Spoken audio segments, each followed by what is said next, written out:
హల్లెలూయా. దేవుని పరిశుద్ధ నామానికి స్తుతి కలుగునుగాక. ఈ మంచి ఉదయకాల సమయం దేవుని మాటలు వింటున్న మీ అందరికీ కూడా నా హృదయపూర్వకమైనటువంటి వందనాలు. ఎలా ఉన్నారు? మీరు, మీ కుటుంబాలు, మీ బిడ్డలు క్షేమంగా ఉన్నారా? దేవుని మహాకృప మీకు, మీ కుటుంబాలకి తోడయ్యుండును గాక. ఆమేన్. పరిశుద్ధ గ్రంథంలో నుండి ఒక వాక్యాన్ని మనం చదువుకుందాం. జకర్యా గ్రంథం 8వ అధ్యాయం. జకర్యా గ్రంథం 8వ అధ్యాయం 15వ వచనం మనం చదువుకుందాం. జకర్యా గ్రంథం 8వ అధ్యాయం 15వ వచనం. ఈ కాలమున యెరూషలేమునకును యూదా వారికిని మేలు చేయనుద్దేశించుచున్నాను గనుక భయపడకుడి. హల్లెలూయా. జకర్యా గ్రంథంలో తండ్రి అయిన దేవుడు తన బిడ్డలైనటువంటి ఇశ్రాయేలీయుల జనాంగంతో మాట్లాడుతున్నాడు. అమూల్యమైనటువంటి మాట. ఏంటి ఆ మాట అంటే, ఈ కాలంలో యెరూషలేము వారికి, యూదా వారికి మేలు చేయనుద్దేశించుచున్నాను కనుక భయపడకుడి. చూడండి, ఈ కాలంలో యెరూషలేములో ఉన్న ప్రజలకి, యూదా వారికి మేలు చేయనుద్దేశించుచున్నాను గనుక భయపడకుడి. అంటే అప్పటి వరకు ఏం జరిగింది అంటే, ఇశ్రాయేలీయుల ప్రజలు యెరూషలేములో చాలామంది బిడ్డలు ఇబ్బంది పడుతూ వచ్చారు, కష్టపడుతూ వచ్చారు, బాధపడుతూ వచ్చారు. దేవుని మాట వినకపోవటాన్ని బట్టి వారికి చాలా కష్టం ఎదురైంది, చాలా శ్రమ ఎదురైంది. ఆ పై వచనాలను మనం చూస్తే మనకు అర్థమవుతుంది. మీ పితరులు నాకు కోపము పుట్టించారు కాబట్టి వాళ్ళకి చాలా శ్రమ కలిగింది, వాళ్ళకి కీడు చేయాలనుకున్నాను, అందుకని వారికి శ్రమలు కలిగాయి. దేవుడు వారిని పట్టించుకోలేదు, వదిలేశారు, కీడు కలిగింది. అయితే ఇప్పుడు ఈ కాలమున యెరూషలేములో ఉన్నవారికి, యూదా జనాంగానికి నేను మేలు చేయను ఉద్దేశించుచున్నాను అంటున్నాడు. ఈ ఉదయకాల సమయం దేవుని మాటలు వింటున్న ప్రియ సహోదరి, సహోదరుడా, దేవుడు ఈ ఉదయకాలం మనకిస్తున్న వాగ్దానం ఏంటంటే, తన బిడ్డలైన వారికి మేలు చేయనుద్దేశించుచున్నాడు.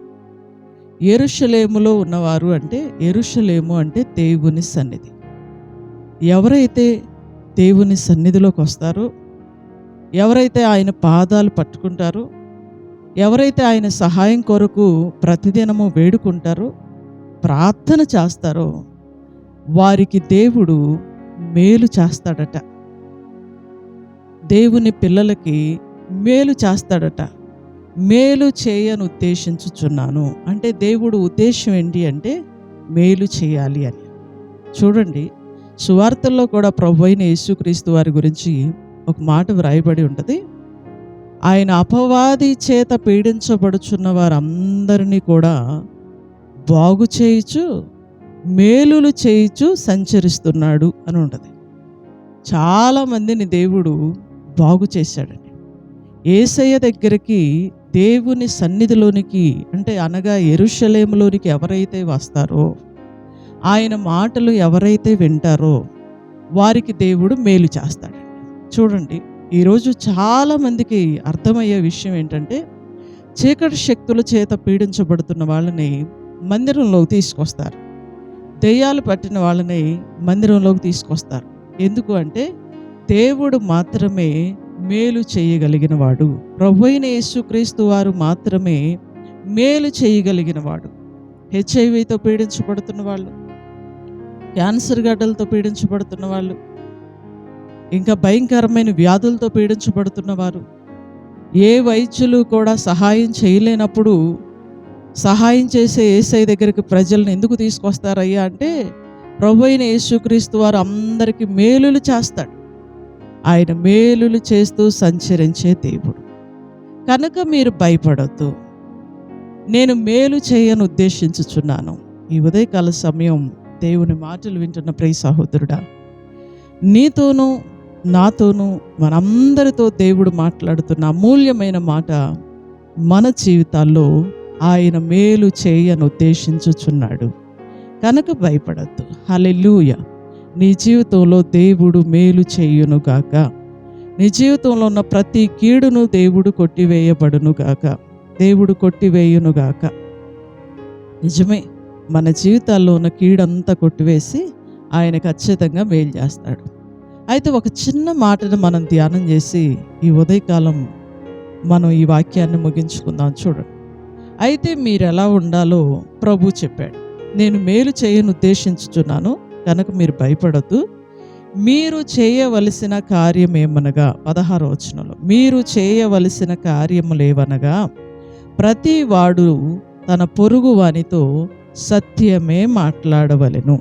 సత్యమును బట్టి, సమాధానకరమైన న్యాయమును బట్టి మీ గుమ్మములలో తీర్పు తీర్చవలెను. హల్లెలూయా. ప్రభు ఒక్క కండిషన్ పెట్టారండి. ఉదయకాల సమయమే మీకు మేలు జరుగునుగాక అంటే అందరూ ఆమెను అనుకున్నారు. ఖచ్చితంగా దేవుడు అందరికీ మేలే చేస్తాడు. అయితే ఆయన మేలు చేయాలి, మన జీవితంలో మేలు చేయాలి అంటే ఒక్క కండిషన్ పెట్టారండి. మీరు ఇలా చేయాలి అన్నారు. చూడండి, మీరు చేయవలసిన కార్యములేమనగా ప్రతి వాడు తన పొరుగు వానితో సత్యమే మాట్లాడవాలి. చెప్పండి, ఏం మాట్లాడాలండి? సత్యం మాట్లాడాలి. సత్యం అంటే ఏంటి? ఉన్నది ఉన్నట్లు చెప్పడం అండి. లేనిపోయినవి అన్నీ చెప్పకూడదు, కళ్ళబొల్లు కబుర్లు చెప్పకూడదు, అబద్ధాలు చెప్పకూడదండి. ఉన్నది ఉన్నట్లు చెప్పాలి, సత్యమే చెప్పాలి. ఎవరు ఏమనుకున్నా పర్వాలేదు, ఎవరు ఎలా అపార్థం చేసుకున్నా పర్వాలేదు, ఏది ఉందో అదే చెప్పాలి. ఒక్క అబద్ధం కూడా చెప్పడానికి వీలు లేదండి. ఈనాడు చాలామంది దేవుని పిల్లలం అని చెప్పుకుంటూ అబద్ధాలు ఆడేవాళ్ళు ఉన్నారు, మోసాలు చేసేవాళ్ళు ఉన్నారు, అన్యాయాలు చేసేవాళ్ళు ఉన్నారు, అక్రమాలు చేసేవాళ్ళు ఉన్నారండి. చూడండి, మన జీవితంలో మేలు జరగాలి అంటే మనం ఏం చేయాలంటే సత్యము చెప్పాలి. సత్యం చెప్పిన వాళ్ళే తండ్రి దగ్గరికి కూడా వెళ్తారండి. యేసుప్రభు వారు సువార్తల్లో చెప్పారు, నేనే మార్గమును, నేనే సత్యమును, నేనే జీవమును, నా ద్వారా తప్ప ఎవ్వడు తండ్రి యొద్దకు చేరలేడు అని. నిజమే, సత్యం చెప్పిన వాళ్ళే నిత్యత్వంలో కూడా వెళతారు. అబద్ధాలు ఆడే వాళ్ళని దేవుడు ఖచ్చితంగా చర్య తీసుకుంటాడు. సుమా, కీర్తనలో ఒక మాట వ్రాయబడి ఉంటుంది, దేవుడు అబద్ధములాడు పెదవులను, బింకములాడే నాలుకలను కోసి వేస్తాడు అని ఉంటుందండి. దేవుడికి అబద్ధాలు అంటాం, కళ్ళబొల్లు కబుర్లు చెప్పటం అస్సలు ఇష్టం లేదండి. ఇంకో మాట చెప్పనా, బైబిల్ గ్రంథంలో అపోస్తుల కాలంలో, ఆది అపోస్తుల కాలంలో సేవ జరుగుతున్న సమయంలో పేతురు గారి దగ్గరికి ఇద్దరు వ్యక్తులు వచ్చారు, అననీయ సప్పీరా అని. వాళ్ళిద్దరూ దేవునికి కానుక ఇచ్చే విషయంలో అబద్ధం చెప్పారు. పరిశుద్ధాత్మను దుఃఖపరచడానికి మీరు ఎందుకు ఏకీభవించారు అని పేతురు గారు అన్నారు. వెంటనే ఆయన అక్కడే పడి ప్రాణం విడిచాడు. అబద్ధం చెప్పిన వాళ్ళండి ఆ సమయంలో వెంటనే చనిపోయారు. ఒకవేళ అలాంటి తీర్పే గనక దేవుడు ఇప్పుడు ఇస్తే ఎవ్వరూ బ్రతికుంటారండి. పొద్దున లెగిస్తే ఎన్ని అబద్ధాలు ఆడతారో, ఒక మాటకు ఒక మాట సంబంధం లేదు. దైవజనులు వాక్యాన్ని ఉన్నది ఉన్నట్లు చెప్తే తీసుకునే మనసు ఈనాడు ప్రజలకి లేదు. మా గురించే చెప్పారు, మా కోసమే చెప్పారు అనుకుంటారు. ఇది బైబిల్లో ఉంది కదా, ఉన్నదే కదా దైవజనుడు మాట్లాడాడు అని తీసుకునే మనసులు, స్వభావాలు ఈ రోజున ప్రజలకి లేవండి. ఒకటి గుర్తుపెట్టుకోండి, వాళ్ళు తీసుకున్నా తీసుకోకపోయినా, వారు విన్నా వినకపోయినా మనం సత్యమే చెప్పాలి. సత్యమే చెప్పే మనసును దేవుడు మనకి ఇచ్చునుగాక. సత్యం చెప్పినప్పుడు సత్యం చెప్పే వాళ్ళ దగ్గర ప్రజలు ఉండరండి.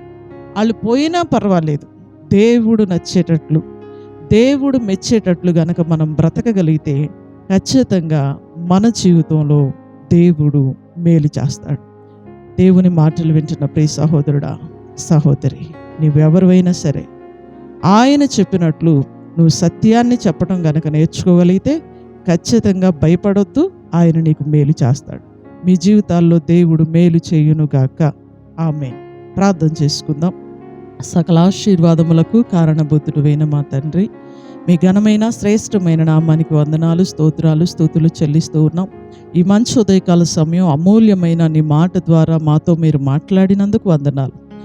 నేను మీకు మేలు చేయను ఉద్దేశించుచున్నాను గనుక భయపడొద్దు అన్నారయ్యా. నిజమే, ఈనాడు చాలామంది భయపడుతూ ఉన్నారు, మేలు లేక బాధపడుతూ ఉన్నారు. వారందరితో మీరు మాట్లాడినందుకు వందనాలు. నిజంగా నువ్వు మేలు చేసే దేవుడివయ్యా. అయితే మీరు ఈ కార్యము చెయ్యండి అని మీరు చెప్పారు. ఎవరి జీవితంలో మేలు జరిగిద్ది అంటే సత్యాన్ని చెప్పాలి, సత్యాన్నే మాట్లాడాలి, న్యాయంగానే నడవాలి అని నీ లేఖనం మాకు తెలియజేస్తూ ఉంది. ఏదైతే మీరు మమ్మల్ని చేయమని చెప్పారో మేము అలాగూ బ్రతకడానికి మీరు మాకు సహాయం చేయండి. ఎంతమంది బిడ్డలైతే ఈ ఉదయకాల సమయం నీ మాటలు విన్నారో వారిని, వారి కుటుంబాలను యేసు నామములో దీవిస్తూ ఉన్నాం. ప్రతి కుటుంబానికి మేలు జరుగునుగాక, ప్రతి కుటుంబంలో ఉన్న కీడు కొట్టివేయబడునుగాక. మీరు మేలు చేయని ఉద్దేశించి ఉన్నారు, మీ ఉద్దేశాలే మా జీవితాల్లో జరుగునుగాక. ప్రియమైన పరిశుద్ధాత్ముడా, ఈ ఉదయకాల సమయం స్కూళ్ళకి, కాలేజీలకు వెళ్తున్న బిడ్డలను మీ చేతులకు అప్పగిస్తూ ఉన్నాం. ఉద్యోగాలకి, డ్యూటీలకు వెళ్తున్న బిడ్డలను మీ చేతులకు అప్పగిస్తూ ఉన్నాం. పని బాటల్లో ఉన్న పిల్లలను మీ చేతులకు అప్పగిస్తూ ఉన్నాం. మంచి వ్యాపారాలు చేస్తున్న పిల్లలను మీ చేతులకు అప్పగిస్తూ ఉన్నాం. పాడి పంటలు, పశువులు కలిగిన పిల్లలను మీ చేతులకు అప్పగిస్తూ ఉన్నామయ్యా. అందరికీ నీ కృపా, కాపుదల, క్షేమం, దీవెన మీరు దయచేయండి. ప్రేమతో నీ మాటలు వింటున్న ప్రతి కుటుంబాన్ని మీరు దీవించి ఆశీర్వదించి వర్ధిల్ల చేయండి. వ్యతిరేకంగా పోరాడుతున్న దయ్యపు శక్తులన్నిటినీ మీరు లయపరచండి. యేసు నామములో ఈ ప్రార్థన మనవులు అడిగి వేడుకొంచున్నాము తండ్రి. Amen. Hallelujah. God bless you. దేవుడు మిమ్మల్ని దీవించునుగాక. అందరికి వందనాలు. తిరిగి ఉదయకాల సమయం మరలా మనం కలుసుకుందాం. దేవుని మహాకృప మీకు తోడై ఉండును గాక. ఆమేన్.